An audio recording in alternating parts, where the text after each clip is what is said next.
প্ৰথমতে আপোনালোক ইয়ালৈ অহাৰ কাৰণে ধন্যবাদ জ্ঞাপন কৰিছোঁ আৰু শেহতীয়াকৈ দেখিছে 6 তাৰিখৰ পৰা এগৰাকী যুৱতীয়ে মোৰ বিৰুদ্ধে বিভিন্ন অভিযোগ আনিছে। মই প্ৰথমতে এই অভিযোগখিনি অনাৰ পাছত সামাজিক মাধ্যমত ছাত্ৰ সন্থাৰ সাধাৰণ সম্পাদক হিচাপে সামাজিক মাধ্যমত মানুহে যিখিনি কথা কৈছে বা সামাজিকভাৱে মোৰ যিখিনি ক্ষতি হৈছে সেইখিনি ক্ষতিক লৈ মই আচলতে যথেষ্ট চিন্তিত হৈছোঁ আৰু এইটো সময়ত মই এটা কথা কৈছোঁ যে মই মানসিকভাৱে ভাগি পৰিছোঁ। কাৰণ ছাত্ৰ সন্থাৰ সাধাৰণ সম্পাদক হোৱাৰ পিছতো মই এগৰাকী মানুহ, মোৰ আৱেগ আছে, মোৰ ঘৰত আচলতে অভিভাৱক হিচাপে কেৱল মোৰ মা আছে। মোৰ মা মানসিকভাৱে ভাগি পৰিছে, মই মাক লৈ চিন্তিত।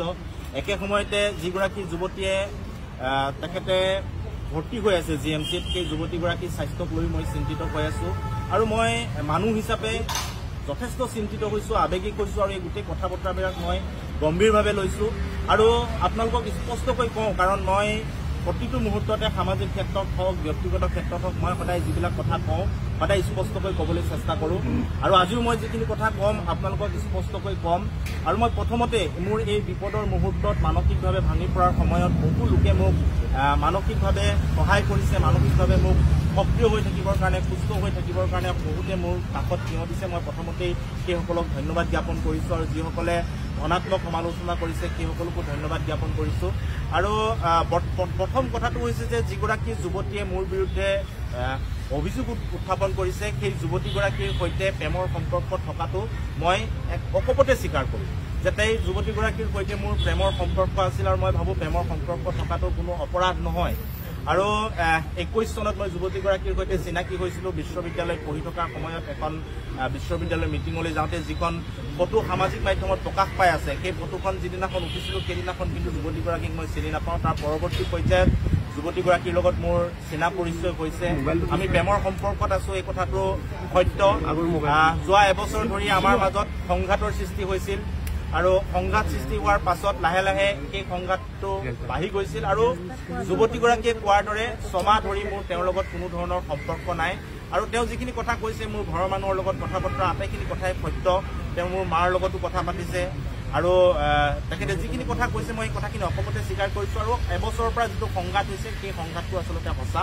আৰু 6 মাহ ধৰি যুৱতীগৰাকীয়ে কোৱাৰ দৰে যি ধৰণৰ যোগাযোগ নাছিল, মোৰ 6 মাহ ধৰি কোনো ধৰণৰ যোগাযোগ নাছিল আৰু এই বিষয়টোৰ পৰা আচলতে আঁতৰি হোৱা হৈছিল আৰু হঠাৎ 6 মাহৰ পাছত এইদৰে গোটেই কথাখিনি বিস্ফোৰক যিখিনি কথা আনিলে বা অভিযোগ আনিলে এই কথাখিনিক লৈ মই আচৰিত হৈছোঁ, মই চিন্তিত হৈছোঁ।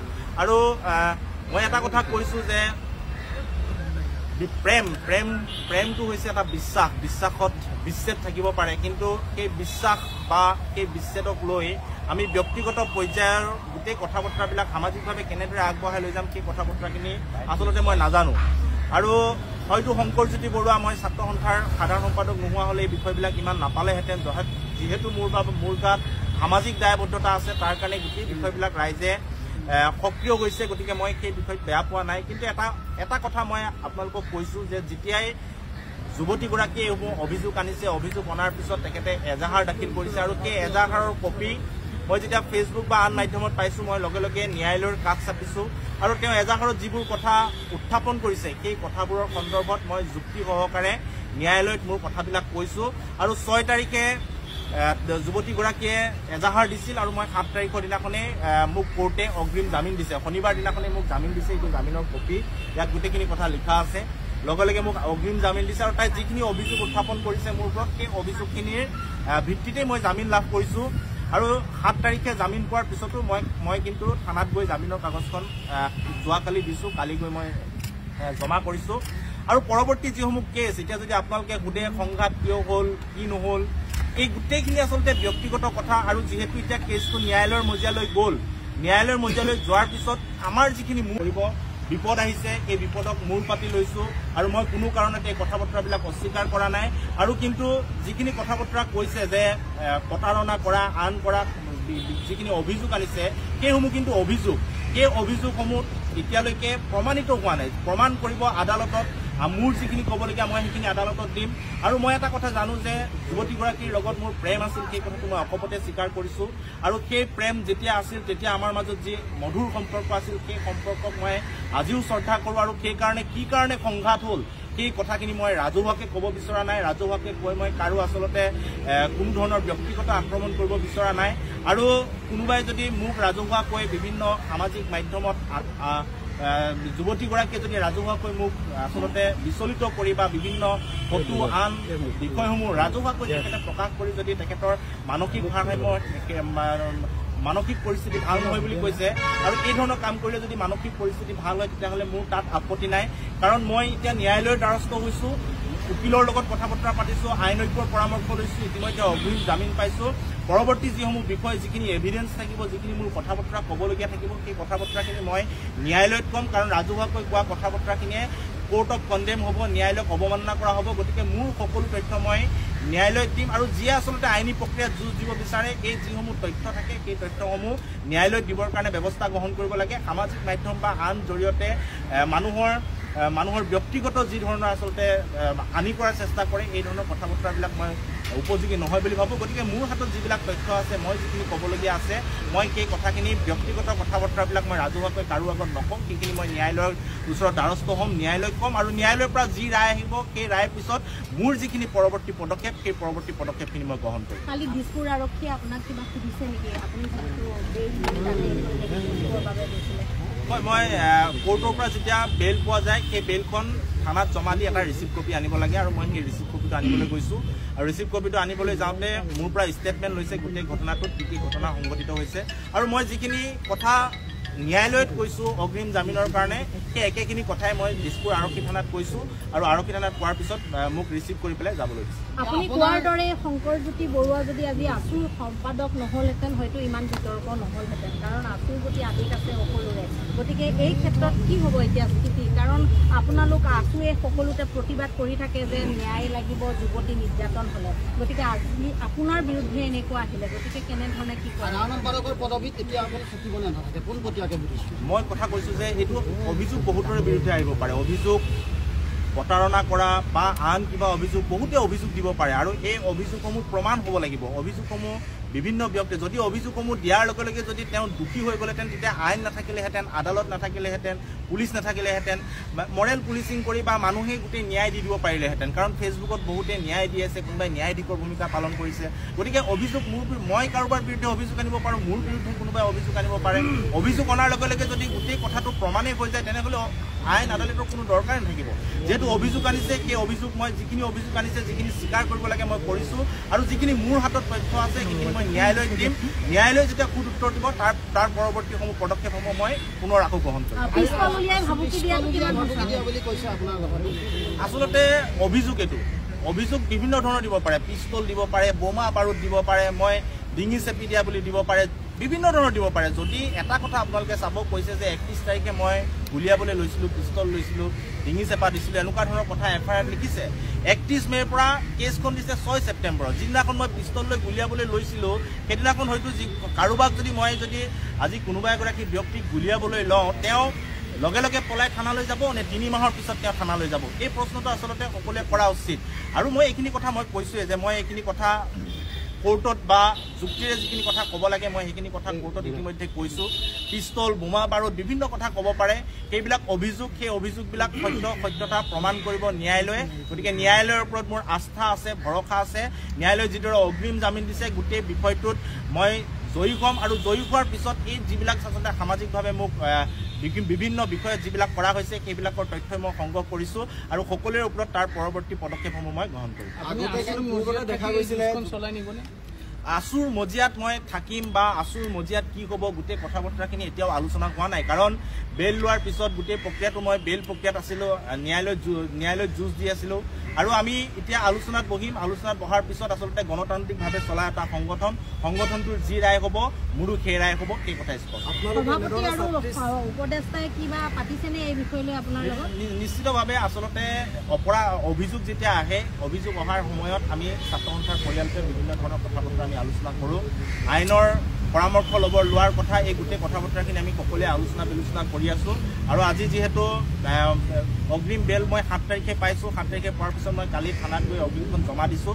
আজি মই আপোনালোকৰ আগত গোটেই কথাখিনি বিৱৰি কৈছোঁ আৰু ইয়াৰ পিছত ছাত্ৰ সন্থাৰ মজিয়াৰ যিটো আচলতে আমাৰ ভিতৰুৱা কথা বতৰা, এইখিনি আমি কথা বতৰা পাতিম আৰু পৰৱৰ্তী সময়ত যি পদক্ষেপ গ্ৰহণ কৰে সংগঠনটোৰ মজিয়াত সেই কথা বতৰাখিনি আপোনালোকে নিশ্চিত আছু সুৰক্ষিত নহয় নেকি ছোৱালী এতিয়া, কাৰণ তেওঁৰো আছুৰে সদস্য, তেওঁ জিতি আছিল, গতিকে এই ক্ষেত্ৰত কি ক'ব বিচাৰিব? নহয়, আচলতে চাওক, মই কৈ আছোঁ যে ব্যক্তিগত যিবিলাক কথা বতৰা, সেই ব্যক্তিগত কথা বতৰাবিলাক মই প্ৰেম আছিলে সেই কথাও কেতিয়াও মই স্বীকাৰ কৰা নাই, এই কথাটো মই স্বীকাৰ কৰিছোঁ। পৰৱৰ্তী সময়ত ছমাহ যোগাযোগ নাছিলে, তাৰপিছত গোটেই ঘটনাখিনি হৈ গ'ল, সামাজিক মাধ্যমত প্ৰতিক্ৰিয়া চলি আছে। ছাত্ৰ সন্থাৰ মজিয়াত ছোৱালী সুৰক্ষিত হয় নহয়, এই গোটেই কথাখিনি আচলতে ছাত্ৰ সন্থাৰ বহুত ছাত্ৰ ছাত্ৰী আছে, সেই সকলোৱে গোটেই কথাখিনি জানে। গতিকে মোৰ বিৰুদ্ধে এটা অভিযোগ আহিছে, আৰু মই এইটো কথাও কৈছোঁ যে মই শংকৰজ্যোতি বৰুৱা নোহোৱা হ'লে এই অভিযোগবিলাক হয়তো নাহিলেহেঁতেন। মই প্ৰথম ব্যক্তি নহয় যাৰ আচলতে এনেকুৱা ধৰণৰ প্ৰেমত আচলতে সংঘাত হৈছে, এনেকুৱা মই প্ৰথম ব্যক্তি নহয়। কিন্তু এই গোটেই কথা বতৰাবিলাক যিহেতু এতিয়া আহিছে, আৰু কি কাৰণে সংঘাতটো আৰম্ভ হ'ল, এইবিলাক ব্যক্তিগত কথা অন্ততঃ মই যুৱতীগৰাকীৰ বিৰুদ্ধে বা গৈ এইখিনি কথা মই সামাজিক মাধ্যমত ক'ব বিচৰা নাই। এইখিনি কথা মই আইনৰ আগত ক'ম, আৰু মোৰ আইনৰ ওপৰত বিশ্বাস আছে। গোটেই কথা বতৰাখিনি আইনে এটা নিৰ্দিষ্ট পথ ল'ব, আৰু মই জয়ী হ'ম, আৰু ইয়াৰ পৰৱৰ্তী পদক্ষেপ মই তাৰ পিছত গ্ৰহণ কৰিম। উচতনি দিয়া যেন লাগে নেকি আপোনাৰ সামাজিক ক্ষেত্ৰত শংকৰজ্যোতি বৰুৱা বুলি ক'লে সকলোৱে জানে, গতিকে কোনোবাই উচতাব পাৰে নেকি যে আছুৰ মজিয়াৰ পৰা এনেধৰণৰ হৈছে নেকি, এনেধৰণৰ এটা কথা ওলাইছে, ষড়যন্ত্ৰ হৈছে নেকি? আচলতে যুৱতীগৰাকীৰ সৈতে মোৰ বিভিন্ন ধৰণৰ সংঘাত হোৱা প্ৰায় এবছৰ হৈছে, আৰু ছমাহ ধৰি মোৰ যুৱতীগৰাকীৰ লগত কোনো ধৰণৰ মোৰ যোগাযোগ নাই।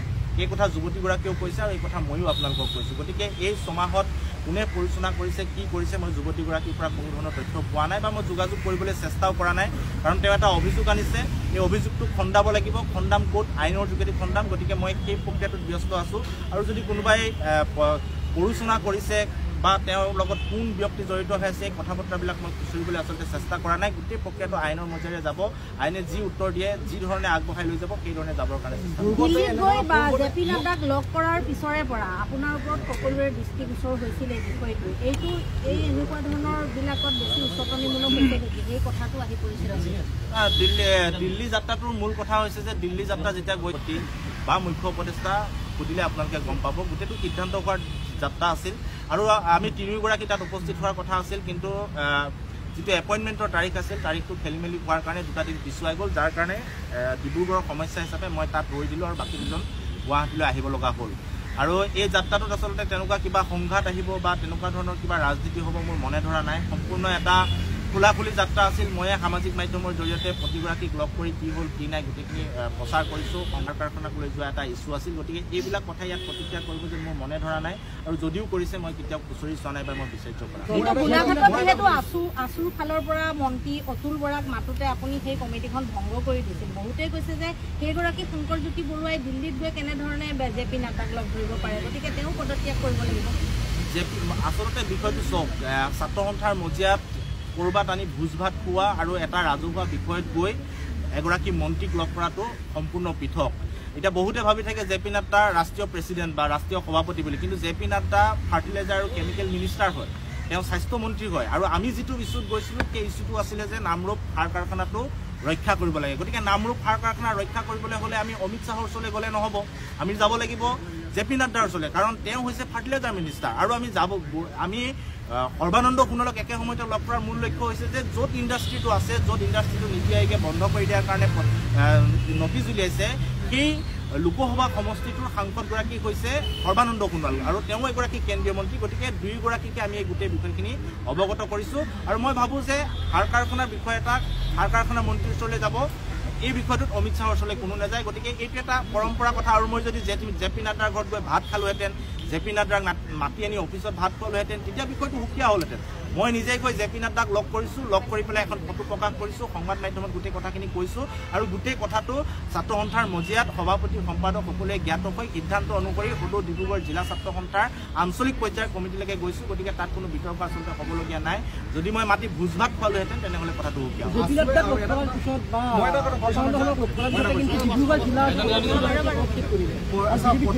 ছাত্ৰী নিৰ্যাতনৰ সন্দৰ্ভত আপোনালোকে বিভিন্ন সময়ত প্ৰতিবাদ কৰিছে ছাত্ৰীক ন্যায় লাগে বুলি, কিন্তু এইবাৰ আছুৰ এগৰাকী সাধাৰণ সম্পাদকে ছাত্ৰী নিৰ্যাতনৰ লগত জড়িত হোৱাৰ বাবে আছুৰ নিমাত আছে নেকি তাক লৈ প্ৰশ্ন উত্থাপন হৈছে। আছুৱে সুৰক্ষা দিছে নেকি শংকৰজ্যোতি বৰুৱাক, তাক লৈ প্ৰশ্ন উত্থাপন হৈছে, আৰু প্ৰশাসনেও সুৰক্ষা দিয়াৰ এবাৰ প্ৰশ্ন উত্থাপন হৈছে আপোনাৰ বিৰুদ্ধে। কিয় নিমাত হৈ আছে আছো? মই এইখিনি কথা আচলতে অলপ আগতে কৈছোৱেই, অভিযোগ হয়তো অভিযোগ আহিছে, অভিযোগটো অহাৰ লগে লগে যদি মই দোষী প্ৰমাণিত হৈ যাওঁ তেতিয়া আইন আদালত কোৰ্ট কাছাৰী পুলিচ এইবিলাক নালাগিলেহেঁতেন। মই আজি কোনোবা এগৰাকীৰ বিৰুদ্ধে কৈ দিলোঁ যে মোক ই গুলিয়ালে, মোৰ পৰা টকা খালে, লগে লগে মানুহে তাতে যদি ন্যায় দিব পাৰিলেহেঁতেন তেতিয়াহ'লে আইন আদালত কোৰ্ট কেছ নাথাকিলেহেঁতেন। মোৰ বিৰুদ্ধে অভিযোগ আনিছে, অভিযোগ অনাৰ লগে লগে মই কোৰ্টলৈ গোটেই অভিযোগখিনি খণ্ডাবৰ কাৰণে গৈছোঁ। কোৰ্টে মোক লগে লগে অগ্ৰিম জামিন দিছে। এতিয়া গোটেই প্ৰক্ৰিয়াটো কোৰ্টেৰে আগবাঢ়ি যাব। ইয়াত যি দোষী সি আচলতে শাস্তি পাব। আৰু মোৰ যিখিনি ক'বলগীয়া আছে মই কৈয়ে আছোঁ আপোনালোকক যে মোৰ বিৰুদ্ধে যেনেকৈ ব্যক্তিগত কথাসমূহ বিচাৰ দিব, তাৰ পৰৱৰ্তী পদক্ষেপ হয় তাৰপিছত। ছোৱালীজনীয়ে এবাৰত উল্লেখ কৰিছে যে শাৰীৰিক সম্পৰ্ক ৰক্ষা কৰাৰ কথা এটা কৈছে, সেইটো কিমান দূৰ সত্য? আচলতে সকলো মানুহে প্ৰেম কৰে, প্ৰেম কৰাৰ সময়ত যিখিনি কথা বতৰা কয় বা প্ৰেম এটা ভালকৈ চলি থকাৰ সময়ত যিখিনি কয় সেই গোটেইখিনি কথা বতৰা মই স্বীকাৰ কৰিছোঁ অসমতে। আৰু এই পৰৱৰ্তী সময়ত যিখিনি কথা বতৰা আহিছে, প্ৰেমত সংঘাত আহিব পাৰে, প্ৰেমটো এটা বিশ্বাসৰ ওপৰত কৰা বস্তু। গতিকে যেতিয়া এটা মধুৰ সম্পৰ্ক চলি থাকে, সেই মধুৰ সম্পৰ্ক প্ৰেম কৰা সকলো মানুহে গম পাব। গতিকে ইয়াত মই বিশেষকৈ গোটেই কথাখিনি কৈ থাকিব বিচৰা নাই, কাৰণ এইখিনি মই আদালতৰ মজিয়াটো ক'ব লাগিব। আদালতৰ মজিয়াত যিখিনি কথা ক'বলগীয়া হয় সেই কথাখিনি সামাজিক মাধ্যমত কৈ দিয়াৰ পিছত এইটো আদালতক অৱমাননা কৰা হয়। আৰু মই এতিয়া আদালতত গোটেই কেছটোৰ বিৰুদ্ধে মই যুঁজ দি আছোঁ। গতিকে মই যুঁজ দি যাম আৰু সঁচা মিছা সময়ত প্ৰকাশ পাব আৰু গোটেই কথাখিনি আগবাঢ়ি যাব। পিষ্টল আচলতে পিষ্টল জীৱনত কেতিয়াও মই চুয়ে পোৱা নাই, সেইটো একদম সঁচা কথা। আৰু লাইচেঞ্চ থকা নথকা এইবিলাকতো আৰু ভিত্তিহীন কথা।